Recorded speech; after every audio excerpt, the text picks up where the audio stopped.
The student disappeared 2 days before her birthday under mysterious circumstances.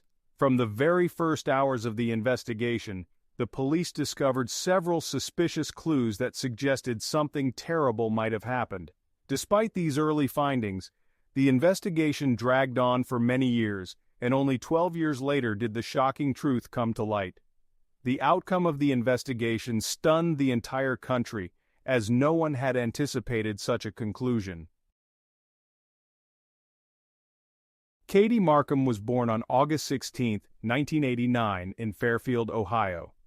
She had loving parents, a sister, and many friends. From an early age, Katie stood out for her friendliness and her ability to connect with anyone. Her friends recalled how she would approach even the shyest or most reserved kids, and within minutes they'd be laughing and playing together. Katie was also very creative, with interests in singing, drawing, and art.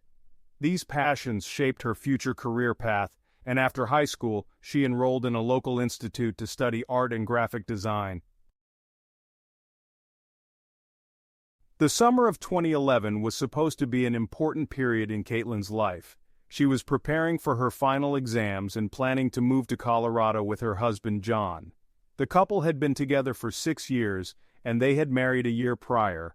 After the move, they planned to settle down and build a life together in their new city.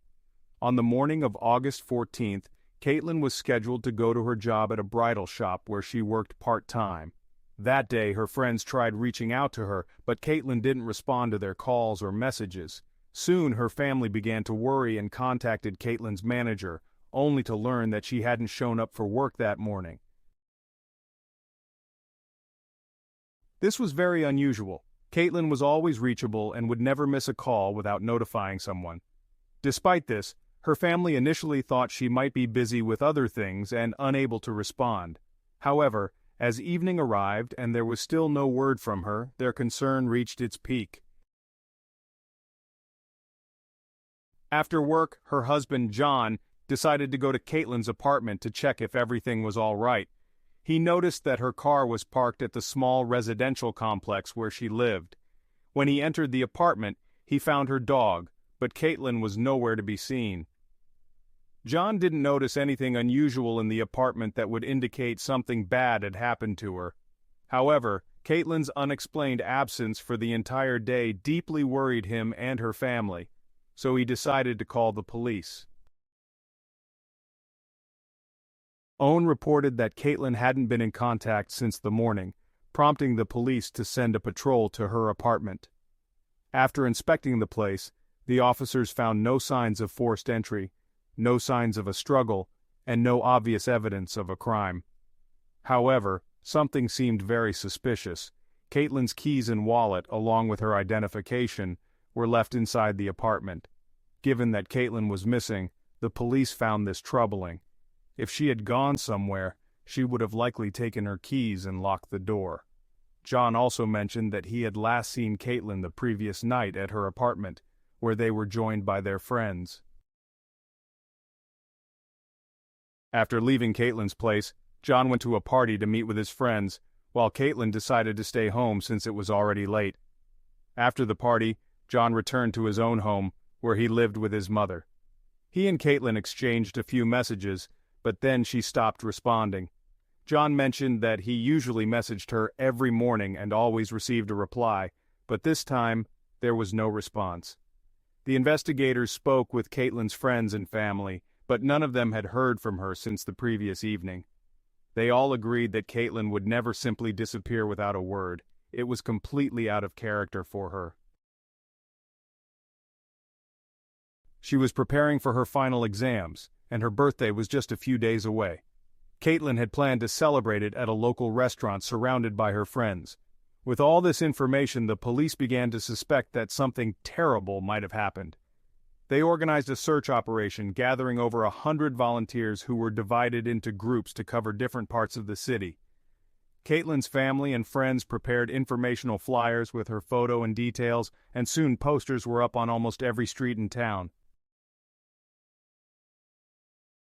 In parallel with the search efforts, detectives attempted to gather any clues that might lead to Katelyn's whereabouts. Naturally, they started by investigating her husband John. On the first day, the police noted a small scratch on his neck, but John explained that he had scratched himself while washing. Additionally, the detectives offered him a voice stress analysis test, where specific questions are asked, and specialized software analyzes vocal stress for potential signs of deception.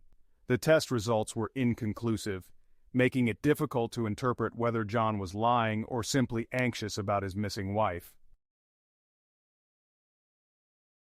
From the very beginning, John actively participated in the search efforts.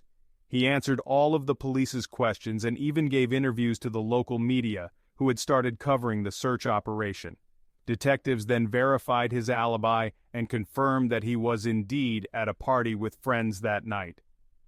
Further investigation into his story showed that after the party, he returned home and watched a movie on his laptop, which was corroborated by analyzing data from his computer.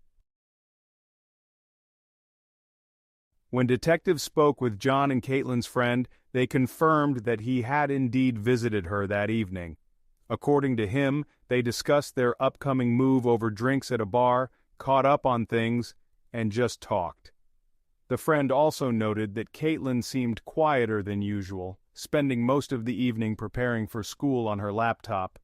He assumed that she was simply stressed about her upcoming exams, which were only a few days away. Given this information, John's involvement seemed unlikely to the detectives, so they continued searching for other leads.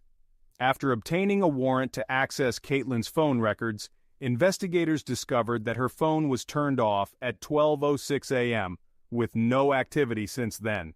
About half an hour before her phone was powered off, she had sent a photo to John, supporting his account of events. With no other traces of Katelyn, the police concentrated all efforts on the search. In the days that followed, more volunteers joined, and the story of her disappearance began to gain national media coverage. The search teams combed through forests, bodies of water, and abandoned buildings, but all efforts yielded no results. Weeks passed, and despite their dedication, the police found no trace of Katelyn. John continued to play an active role in the search. However, as time went on, more townspeople began to speculate about his involvement in Katelyn's disappearance due to her prolonged absence.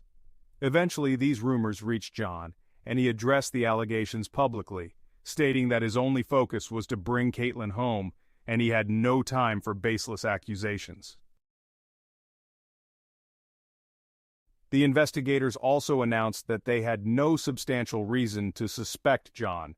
His alibi had been verified, he had allowed them to search his home without a warrant, and he had cooperated fully with every request from the police.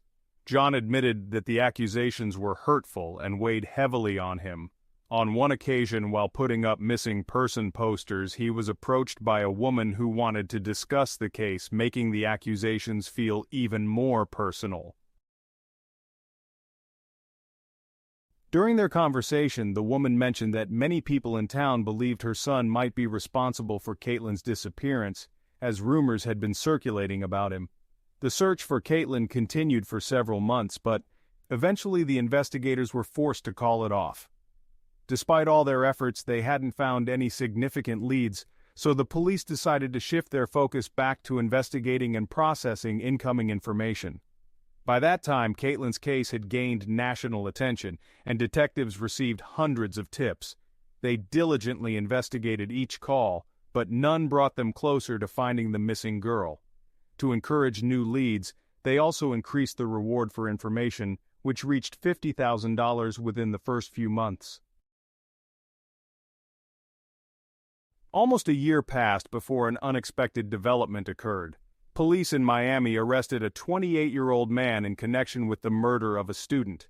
Initially, this seemed unrelated to Katelyn's case, until detectives discovered that, at the time of her disappearance, this man had lived directly across from her home. Detectives immediately traveled to Miami to question him about his whereabouts on the night Katelyn went missing.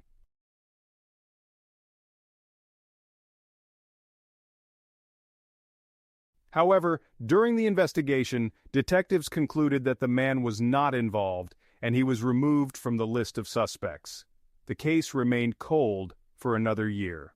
On April 10th, a man from the small town of Cedar Lake, Indiana, went looking for scrap metal in a nearby forest. While walking through the trees, he noticed a black bag containing bones. The man immediately called the police, who sent the remains to a lab for analysis. Nearby, they also found another bag with bones. Forensic experts quickly determined that the remains belonged to a human. Using dental records, they identified the deceased as Katelyn, confirming that she had been dead for some time. The police were now certain it was a murder, as someone had dismembered her body and transported it to a neighboring state. The killer had made no effort to bury the remains, leaving them exposed in the forest. The remains were carelessly discarded next to a pile of trash. Due to the extent of decomposition, forensic experts were unable to recover any physical evidence, such as bodily fluids, or determine the exact cause of death. The only clue was a knife wound found on one of Katelyn's bones. Although the medical examiners couldn't confirm a specific cause of death, they were certain it was a homicide. Since the remains were found in another state, the investigation faced additional challenges. Law enforcement agencies from Indiana and Ohio had to collaborate, but despite their efforts, they struggled to make any substantial progress. They concluded that Katelyn was likely killed elsewhere before her body was moved to the forest. It was possible that the perpetrator feared being discovered and attempted to distance the remains from the crime scene.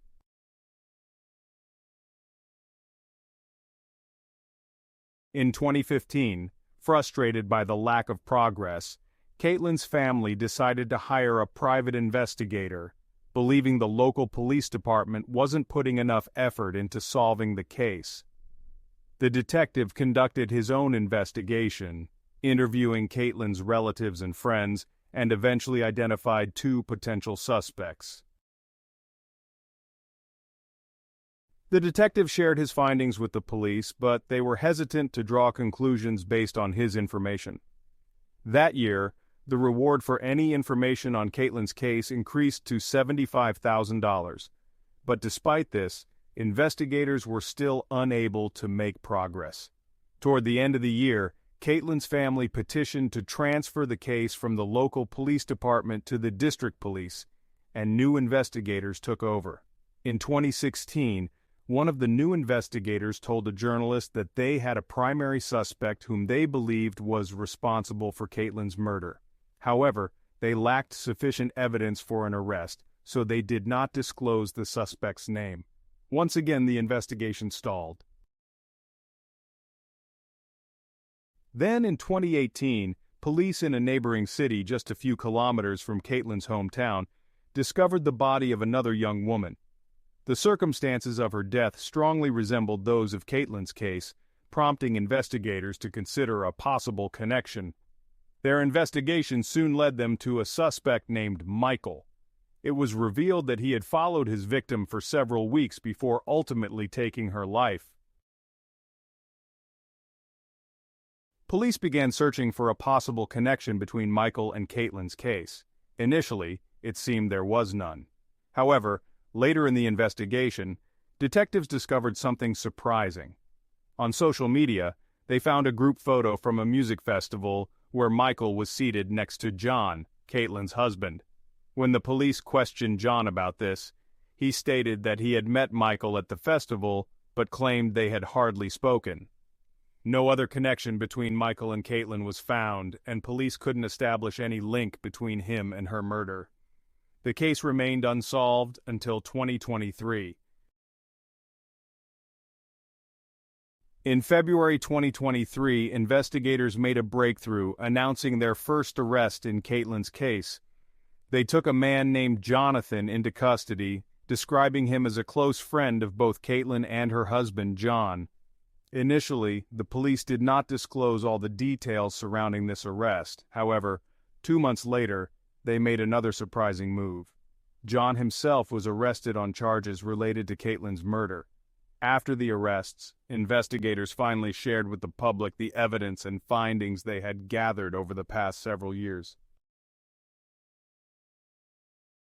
When this case was handed over to a new team of detectives, they began reviewing all the existing evidence from scratch.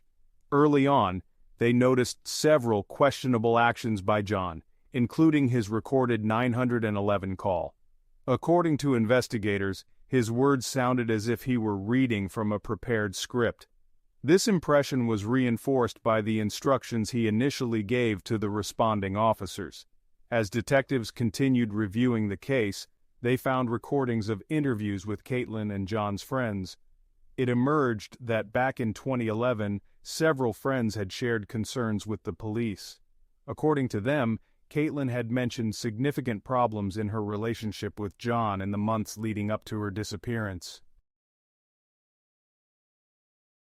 She even confided that she was considering leaving him. Katelyn reportedly said that John had started using illegal substances, had become increasingly aggressive, and frequently watched inappropriate adult content. Another noteworthy piece of evidence in the case files was witness testimony that had been available since 2011. On the day Katelyn disappeared, 2 teenagers had sneaked out to a party around 2 p.m., unbeknownst to their parents. As the teenagers passed by John's mother's house, they noticed 2 cars with their lights off arriving at the property. They saw John get into one of the cars, enter the house briefly, and then get back in, after which both cars left. This observation contradicted John's alibi, in which he claimed he stayed home that night watching a movie. Further investigation revealed inconsistencies in the initial verification of his alibi. Although his laptop was found with open tabs and media players, there was no actual evidence confirming he was at home watching a movie. In reality, it appeared that John lacked a solid alibi. In fact, 2 witnesses reported seeing him under suspicious circumstances that night. Moreover, detectives discovered that John's phone had been turned off just 2 minutes before Katelyn's phone went offline and remained inactive for the next 15 hours. John also deleted several messages he had exchanged with Katelyn that evening, leaving their content unknown. John initially claimed that Katelyn hadn't replied to his good morning message, but investigators later discovered that he hadn't actually sent such a message. Another interesting detail emerged from Katelyn's neighbors, who reported hearing unsettling noises from her apartment that night, which they had shared with the police. They described hearing a loud thud followed by someone softly repeating the word "no." Despite this information, John insisted that they hadn't argued, and for some reason the initial team of investigators didn't find this discrepancy suspicious. After reviewing all of this information, the new detectives concluded that John was the only serious suspect in Katelyn's case, though they needed more evidence to proceed. They re-interviewed Katelyn's friends, leading to an unexpected revelation. One of her friends disclosed that just a few months after Katelyn's disappearance, John had confessed romantic feelings for her. This shocked the friend, especially since John continued to appear on camera professing his longing for Katelyn and his desire to bring her home. The detectives also re-interviewed all witnesses, and with this renewed insight, they obtained a warrant to search John's mother's house, where he had been living at the time of Katelyn's disappearance. During their search, detectives found a black bag similar to the one containing Katelyn's remains. Additionally, in John's room, they discovered several disturbing poems he had written. One of them depicted an internal dialogue. "In the depths of your soul, I love her. You have to kill her, but I love her. She has to die." The detectives also uncovered evidence of John's aggressive behavior toward his new wife. By this time, John had remarried and had children, and police found a video showing him yelling at his wife while holding their young daughter. Further investigation revealed that the location where Katelyn's remains were found was along a route that John regularly traveled to reach his family farm, indicating he was familiar with the area. With this information, detectives decided to confront John. However, he continued to deny any involvement in Katelyn's murder. When presented with all the suspicious findings, he responded by noting that, while disturbing, these were not concrete proof of his guilt. Unfortunately for the investigators, he was correct. They realized that despite the incriminating circumstances, they lacked sufficient evidence for a conviction.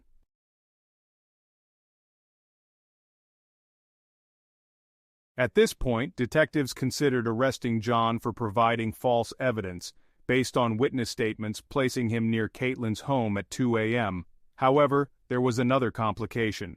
According to the witnesses, John was not alone. Another car was reportedly with him.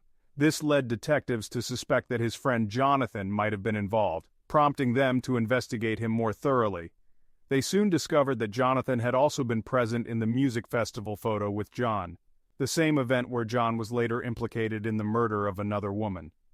With this new information, detectives decided to bring Jonathan in for questioning, suspecting him of providing false information, though they still lacked concrete details. 2 months later, they arrested John as well. However, the case remained tenuous due to a lack of significant evidence. Detectives appeared to hope that Jonathan would eventually provide incriminating details, as they suspected that someone had assisted John in disposing of Katelyn's body, and Jonathan seemed likely to have played a role. Despite this, both men continued to deny any guilt. John posted a $1 million bail and was released from jail pending the start of his trial. Based on the evidence, the investigators took a bold step. They realized that if John went to trial, he would likely be acquitted, so they decided to offer him a plea deal. The court agreed to reduce the charge to third-degree murder in exchange for a confession, and John accepted the deal. In June 2024, he was arrested, pleaded guilty in court, but refused to reveal the details of what happened that night. Ultimately, the judge sentenced him to the maximum penalty allowable for third-degree murder in the state of Ohio, which was only 3 years. This outcome caused outrage across the country, but the judge had no legal power to impose a harsher sentence. Without the plea deal, John might have evaded punishment altogether due to insufficient evidence. As a result of the plea, charges against his friend Jonathan were also dropped, as detectives could not find any concrete evidence linking him to Katelyn's murder or the disposal of her body. After the sentencing, Katelyn's father expressed his frustration, not only with the crime itself but with the fact that he would likely never learn the full truth about his daughter's murder. Katelyn's father also admitted that initially he hadn't believed in John's guilt, but over the years he began to reconsider. He recalled how John had offered him comfort and even hugged him at Katelyn's funeral, despite being the one responsible for her death. Shortly after John was incarcerated, his cousin came forward to the police, claiming that John had shared details about the murder. According to the cousin, there had been a fight that night, and John, enraged, had shoved Katelyn, causing her fatal injuries. In a panic, John reportedly considered calling the police, even thinking of staging the incident as a suicide, but ultimately decided to dispose of her body instead. However, detectives were hesitant to fully accept this account. They speculated that John might have shared this version of events to present himself in a slightly more favorable light, framing it as an impulsive act rather than a premeditated crime. The police suspected that the murder was planned in advance, not simply a result of a momentary outburst. One of the detectives who questioned John believed he was a psychopath. According to the detective, he had spoken to many criminals throughout his career, but John's unsettling focus on the detective's background rather than on his own case stood out. Despite these observations, there would be no influence on the court's decision, and John is scheduled for release in 2027, when he will be 39 years old. Katelyn's parents no longer expect to ever learn the full truth. Even if John were to share his account, they doubt they could trust his words. In the end, they are left to watch him serve a brief sentence before being released, free to possibly influence others with his actions. Meanwhile, police are still investigating any potential connections between John, his friend Jonathan, and the man arrested for the murder of another woman. Although they suspect that the three may have acted on shared, twisted fantasies, no concrete evidence has emerged to support this theory. Share your thoughts on this story in the comments, and don't forget to like the video. Thank you for watching.